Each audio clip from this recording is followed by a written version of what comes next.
life can be kind of difficult, right? You don't really know sometimes where you're headed. Nobody gives you any kind of guidance in this world. They don't tell you when you graduate college, go ahead, go figure out how to become that fucking guy everyone respects. You have to find your own path. And so for me personally, I spent years studying this question.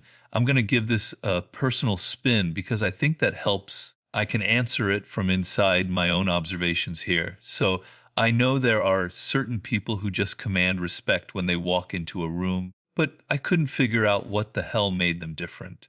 So I started observing. I watched CEOs, I watched entrepreneurs, I watched people who seemed to have this magnetic quality.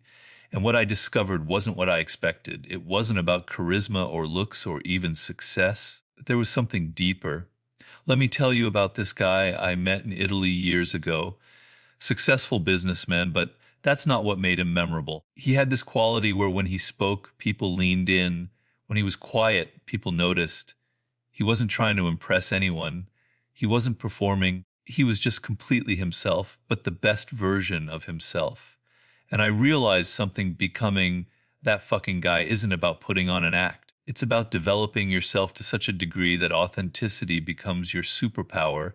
The foundation, skill accumulation. Here's what nobody tells you about becoming that guy. It starts with skills, real skills, not the appearance of skills, not networking or talking a good game. Actual competence that runs so deep it changes how you move through the world. I spent years acquiring skills in different areas. Some seemed unrelated at the time, some felt like failures. But slowly, brick by brick, I was building something. When you develop real skill, when you're serious about it, you change your brain. You literally rewire your brain. There's this neuroscientist, Schwartz, I believe, at UCLA. He wanted to help people with OCD. Usually it's drugs and talking therapy. But he found that through certain strategies, through developing new mental skills, they could overcome their disorder. And here's the key, he did brain scans. The brain scans showed that they literally changed their brain structure. Through thinking through developing skills, you change matter, you change your brain. Something non-material like thoughts can literally change the material wiring of your brain. You learn skills, you're changing your brain, you're changing the matter of your brain. Things are connecting that weren't connected before. And slowly, if you do it, if you're serious enough, a point will be reached where the world will open up for you. You'll be able to do things that seemed impossible because you've laid the groundwork. You've laid the soil. Everything is there. It's rich, and now something amazing will sprout up out of it. When you have no talents and no skill, life is a series of endless confusion. You hit this road, you go here, then something else, you go here, then you go here. You end up in circles and don't know where the hell you are. When you've got skills, you know where to go. The paradox of preparation, isn't it interesting that the accumulation of skills, period, can be a little bit like being in the trenches? You have no promise of glory. You don't know if this is even going to work. You have no idea whether this is worth it. And you don't even have the context of how all these different experiences will connect later. It's only in retrospect that you get to piece this entire arc together. And I think that's one of the reasons why reserving judgment on whether the situation you're in right now is good or bad is probably a pretty good idea, because you just don't know what's around the corner that you've been preparing for, that you didn't even know existed. But there are parameters to it. It's not like it's a total mystery in the moment. Going back to what bothers me about our current culture, we're so caught up in things that are rational, things that can be put into numbers, quantifiable data, big data, AI, etc. But human consciousness is more subtle than that, more fine-grained. No numbers can actually approximate what human consciousness is capable of. And what we have sometimes is intuition about things in the moment. So maybe in retrospect, I'm creating a story that didn't really exist back then, but at the same time, I kind of knew what was coming. I kind of knew that certain things would happen. I had a feeling of fate. It was always there. It's weird. I know it sounds woo-woo, but it's very real. I've studied millions of successful, famous people, and a lot of them report the same thing. Sometimes you don't realize it, but your body and brain have a sense of where you're headed, but you're not totally aware of it. The inner voice, there is something in you that is guiding you towards certain things. What is that? It's interesting to find out it's not all just chaos and randomness. Do not be the court cynic. The ability to express wonder and amazement and seem like you mean it is a rare and dying talent, but one still greatly valued. I can recall my own childhood. I had a very vivid imagination, which isn't unusual. Most children do. But I was always inventing games. I love creating entire worlds. I created war games, sports games, all these different things my imagination was doing. When I'd take walks, I was thinking about the world. I was going through fantasies. I was dreaming about the future. I was innocent like children are supposed to be. And in their innocence, I was opening up to the world and experiencing it as it is. The reality is, we are born into a very strange and mysterious and wondrous world. You take everything for granted, but you don't realize that to be alive. The odds against you existing are absolutely astronomical. To be around with all this technology, when we consider where humans were 20,000 years ago, something you can't even begin to fathom. When you're a child, you ask these questions. Albert Einstein said genius is the ability to keep questioning, to be that child, to keep wondering about things. So your ability to wonder, to ask questions, to not feel like you know all the answers, isn't that a beautiful thing? It's not just to make you more intelligent, it also makes you happier.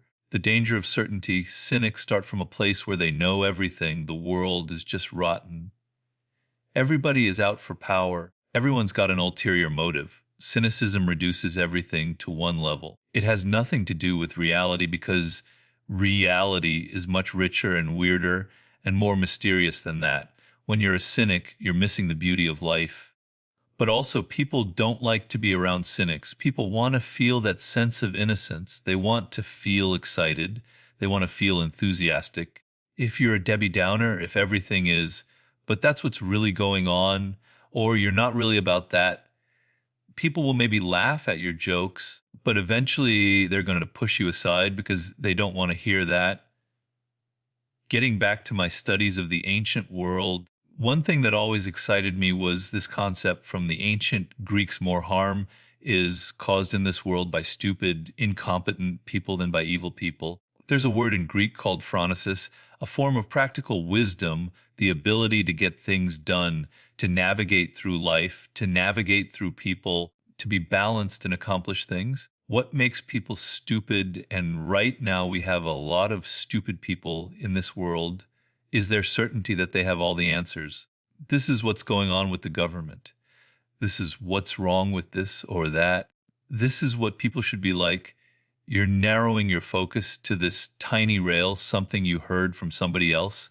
It's not even your own idea. You've absorbed it on the internet, and you're going down this monorail path. Meanwhile, the world is all around you, and you're just going zoom because you're so certain you have the answer. Negative capability, one of your fellow countrymen from 200 years ago, John Keats, came up with a concept called negative capability. He wanted to answer the question, why was Shakespeare so brilliant? His characters were so realistic because he made them real human beings. They weren't stick figures. Shakespeare could think of a person and entertain two things about them at the same time. They could be both evil, but also have a strain of goodness. They were complex. Human beings are complex. Negative capability is the essence of creativity. It means you can hold two thoughts in your head at the same time, two thoughts that apparently contradict each other, but you can entertain them and not grasp at one or the other. You're able to deal with ambiguity and say life isn't this or that. It's both at the same time. That is creativity. That is real thinking. The game of reputation, so much depends on reputation. Reputation is the cornerstone of power. Through reputation alone, you can intimidate and win.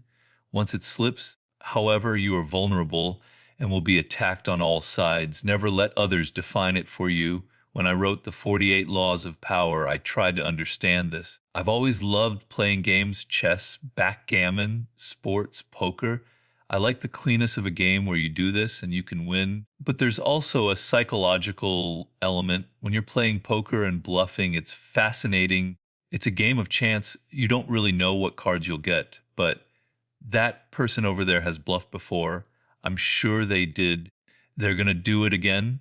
So psychology starts entering the picture in a game of chance. You don't realize that so much of the game of power has nothing to do with data or being better at something. A lot of it is pure psychology, intimidating people and winning before you even enter battle. If you have a reputation, you carry it with you. The reputation doesn't have to be completely real. I have this reputation now of being this Machiavellian character. So if I'm 5 minutes late for a meeting, people think I'm playing a game, even though it was probably just traffic. But my reputation goes ahead of me and creates influence. The overall idea is that power is pure psychology. The way somebody rises to CEO, I know because I was on the board of directors of a publicly traded company, is not about metrics. It's not about things they've actually done. It's about psychology. People rise to positions of power because they know how to play the game of psychology. They know how to appear. They know how to play the optics. They know how to intimidate. They know how to say less than necessary. They know all the psychological gambits. The power of credibility, reputation has to be consistent. You have to be like a brand. You're known for something, being strong, being self confident, being whatever it is. There's a certain shape to it. If you're all over the map, if your reputation is about this and then that, it looks weak. People judge on appearances. They don't judge on the reality of who you are. They don't know who you are. They judge on what they see and how you appear. People want something consistent they can grab onto. They want to say something simple. That guy is reliable or she's brilliant. They want a simple formula. If you can't be consistent, if you're all over the place, changing your ideas, trying to attack with each win to get power, you'll get some power that way, but it'll make you look weaselly. Your reputation will be one of somebody who has no soul, no core. Credibility is the one thing you should never sell because you cannot buy it back. There is no return policy on credibility. People post things on social media when they're young, not realizing that years later, when they're trying to get serious jobs, those posts become part of their reputation. Everything you do is reflected through the social world. Nothing is in isolation. People are continually judging you. One false step will ruin your reputation. But here's the thing, if you're very strategic, you can poke holes in your enemy's reputation and destroy them. Bring up things that are inconsistent with their reputation, and you will ruin them. It's like popping a balloon. Embracing your strangeness, always stick to what makes you weird, odd, strange, different. That's your source of power.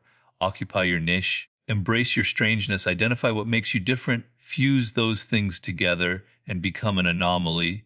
In this world, if you're replaceable, you will be replaced.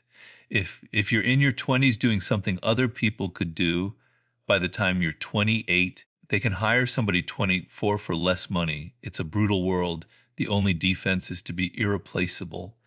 And the good news is that you are, at your core, irreplaceable. There is something strange and weird about you. Biologically, your DNA, how you are marked as a unique individual at birth, the combination of variants in your chromosomes, it's mathematically impossible for it to ever be replicated.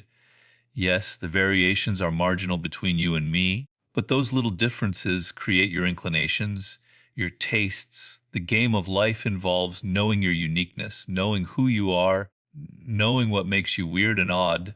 The problem is we're social animals. The pressure is constantly to fit into a group, to be like other people, to have their ideas, values, tastes, to dress like them. That happens when you're young in adolescence. We all go through that phase, but if you keep on that track into your 20s and beyond, which is happening a lot today through social media, you're going to lose that sense of what makes you odd and different.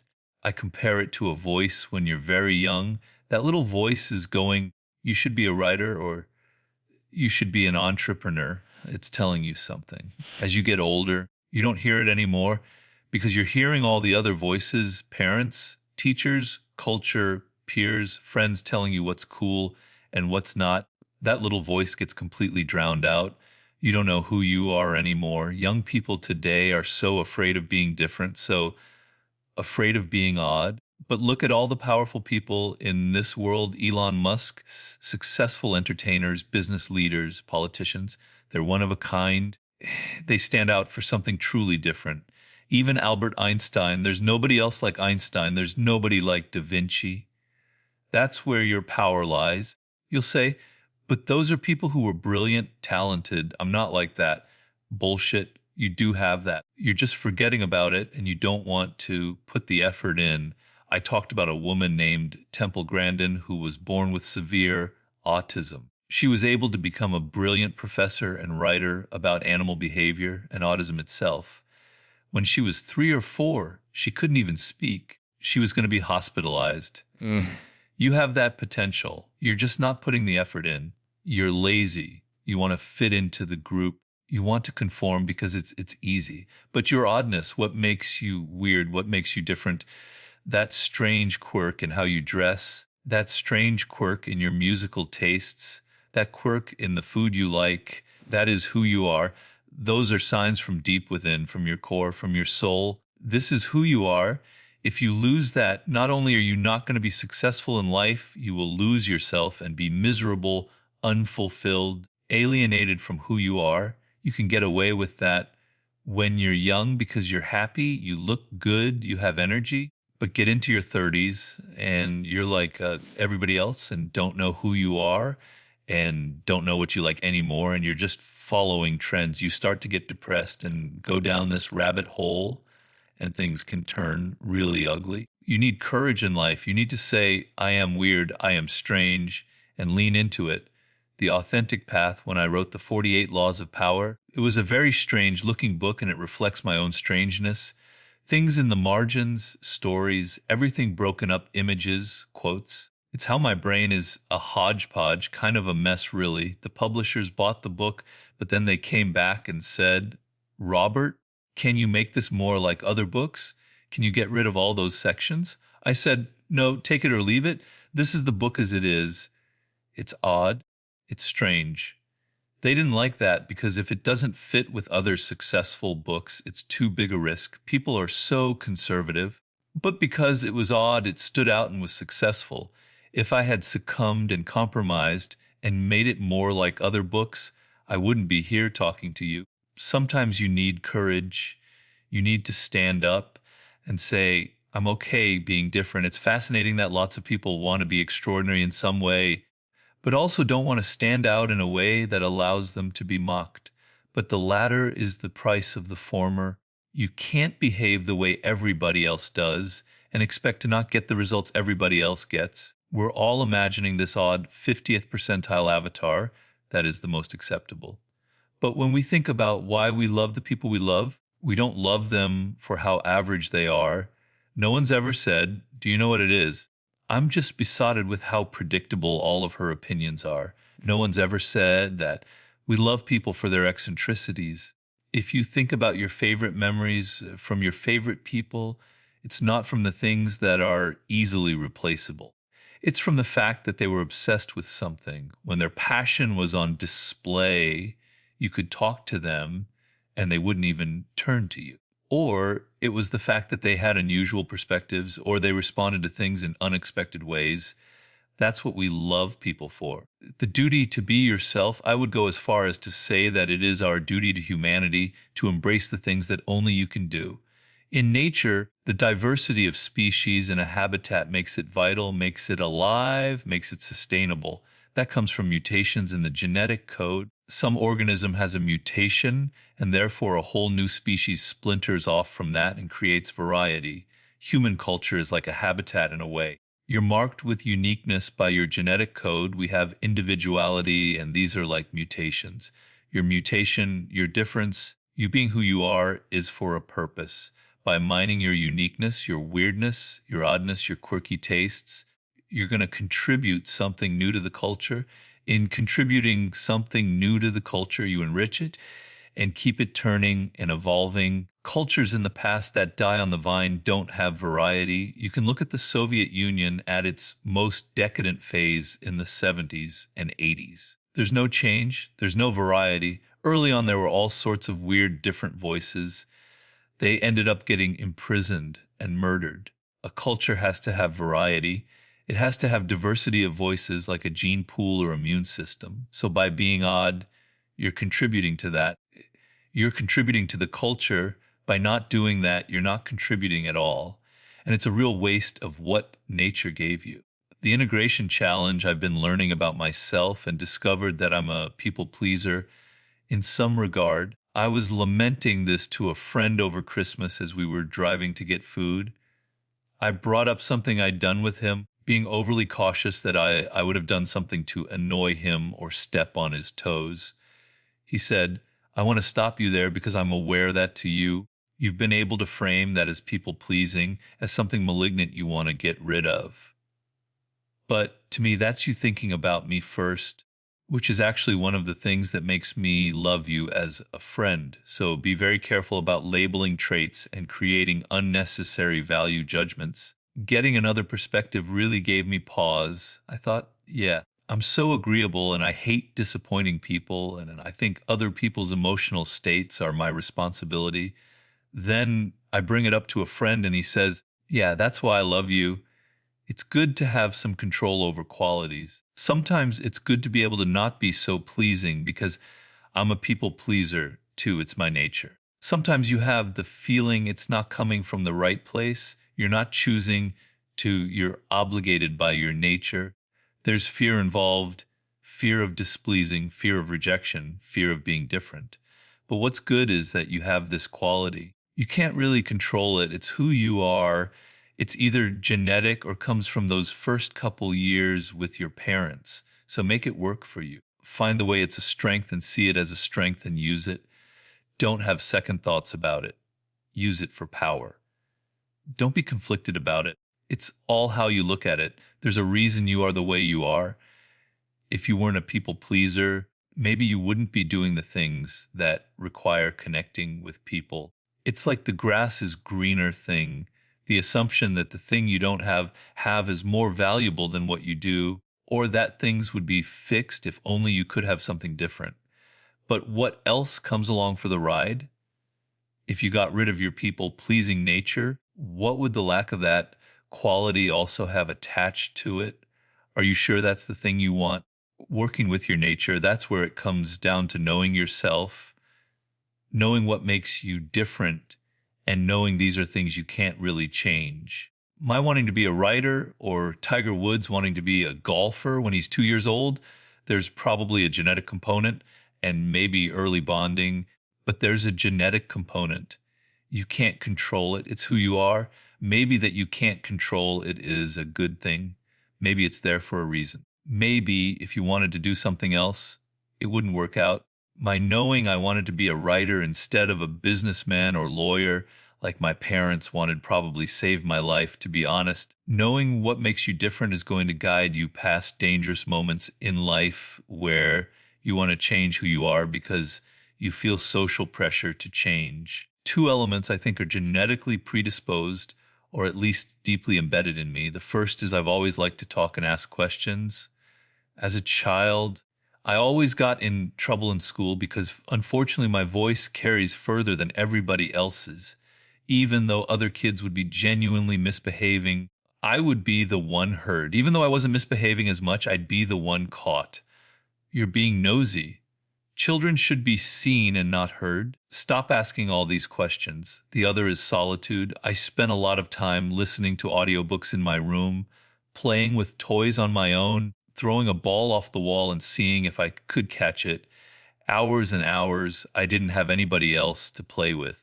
You think the things you're punished for when you're a child are malignant, but you're often rewarded for them if you can alchemize them as adult. The ability to sit and work alone, to go to a cabin and write where nobody comes and bothers you, that solitude as a child that maybe you saw as a weakness becomes a superpower when you're an adult if you can channel it. Same thing with question asking or listening to information. What's the 2024 internet version of an audiobook?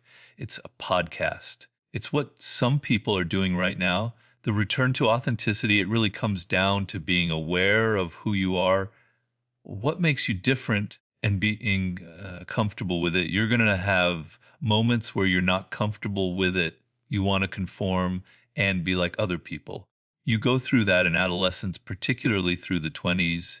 You make changes because you think it's cool, but you keep coming back. You keep coming back to being alone. You keep coming back to doing the equivalent of throwing the ball against the wall. The way I like to relax now between sessions of work is I get a tennis ball and throw it against a wall. It's the most bizarre thing. I had the same thing growing up. I'd throw a baseball against the garage door and play all these different games. I'd imitate the crowd cheering. If I could do it today, I still would. You come back to these things because they're so strong in you. You can't help it, and they give you relief and comfort in who you are. It all comes down to, do you come back to these things or do you change because of pressures from other people? Why are some people like that and some people not? That's the $1 million question. I think it's swimming upstream versus downstream, working against or working with your nature, trying to find a way to make it work for you as opposed to trying to change it so you can make it work. I remember meeting someone who had a sort of small basketball in his hand during our conversation. He was tossing it and rolling it along his desk. I said, "What are you doing?" He said, "Oh, I grew up playing basketball. I'm happiest with a ball in my hand." I thought, holy shit, that's me. Every time I go to the park, if there's a tennis ball, that's mine for the rest of the time. I'll bounce it in my hands until we finish up. I came up with a name for that, a weirdness role model. It's somebody who does a thing that breaks the ceiling on what you thought was acceptable behavior. You've seen this person do something and you go, oh my God, maybe I could have a ball on my desk too. Maybe I could do that because I've seen this person do it. Creating productive pressure, you are your own worst enemy. You waste precious time dreaming of the future instead of engaging in the present. Since nothing seems urgent to you, you're only half involved in what you do. I like to think of what it means to be human. We're a very creative species. We have language, consciousness, immense powers. Those powers developed under pressures of necessity, of having to get things done, of having to survive in a brutal, ruthless world where dangers were all around, where food was scarce. Under pressure, we had to think, be creative, be inventive, be strategic. The human brain evolved under immense amounts of pressure. That's how the brain works. I like to think of it in terms of barometric pressure. In your brain, when you're feeling that pressure, I got to get this done or I'm going to fail, this project won't happen, people will laugh at me, you work like a fiend. Energy. Your whole body responds, your blood gets moving, you accomplish things that would normally take months. You do it in days because you feel that pressure. Take away that pressure and you don't know what to do. I've got 3 years, I could do this or that. You just wander around, you're lost. You have no energy, no focus. Maybe you're playing video games, maybe you're watching porn. You're distracting yourself in the moment, but your energy is being dissipated in 20 different directions. Your brain needs pressure. It needs constant pressure. And stress and pressure is not a bad thing. We have this idea that stress is bad. You need to relax, man. You need to chill. Stress will kill you.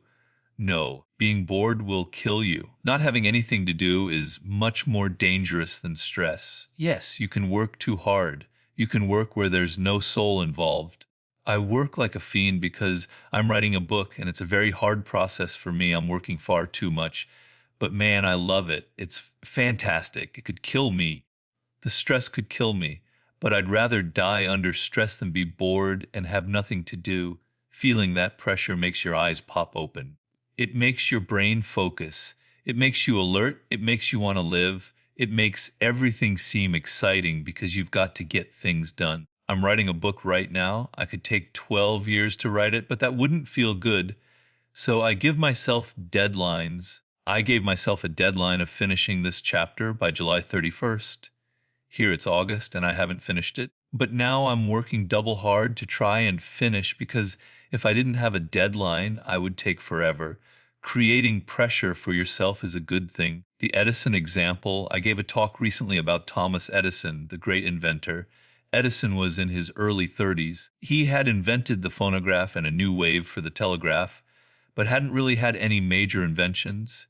He had started Menlo Park, his industrial research park. We're talking about the 1870s, but he did something very interesting and strange. I don't know how conscious it was, but he gave an interview with a newspaper and said, I've been working on creating the incandescent light bulb.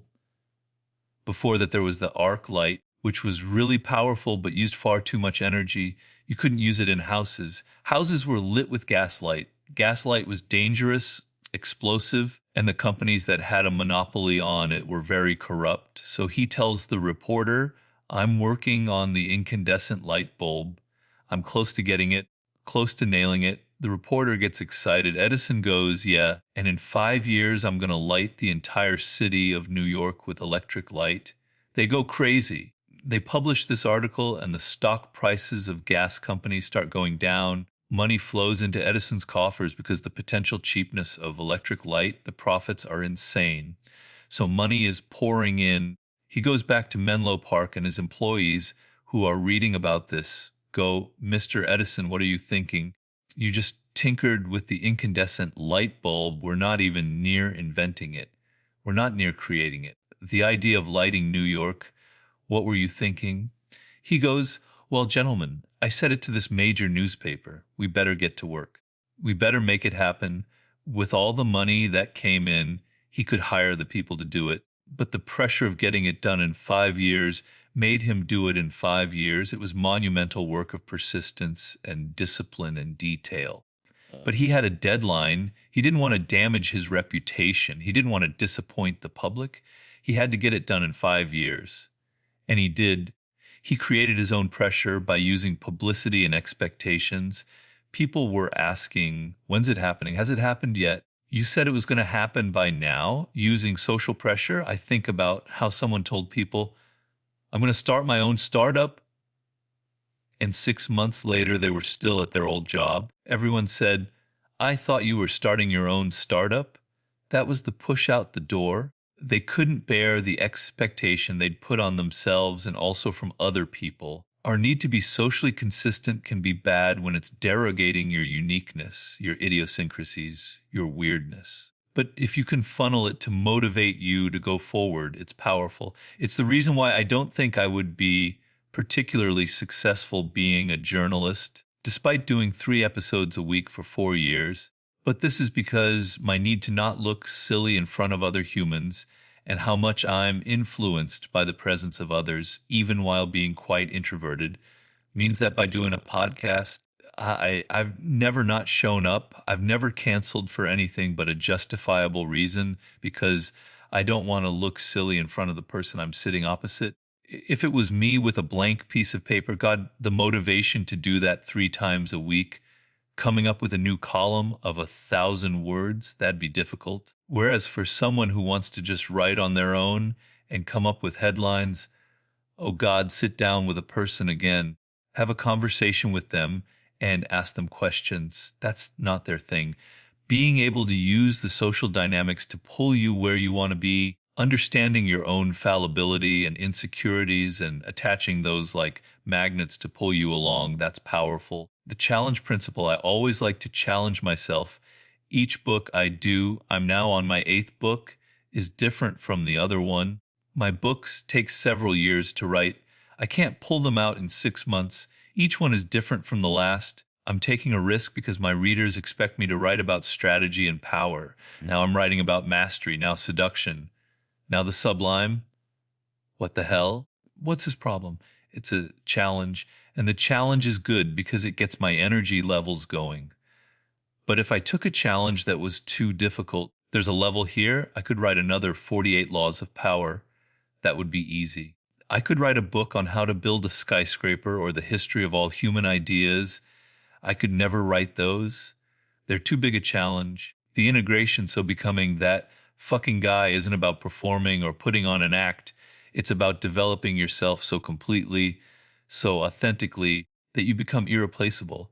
It's about accumulating real skills, embracing your strangeness, building an unshakable reputation, and creating the pressure you need to excel. It's about understanding that power is psychology, that reputation precedes you into every room, and that your weirdness is your greatest asset. It's about holding contradictions in your mind without immediately judging them, staying curious like a child, and never letting cynicism rob you of wonder. Most importantly, it's about recognizing that you already have everything you need. your unique combination of experiences, inclinations, and perspectives, that's your source of power. The question isn't whether you can become that guy.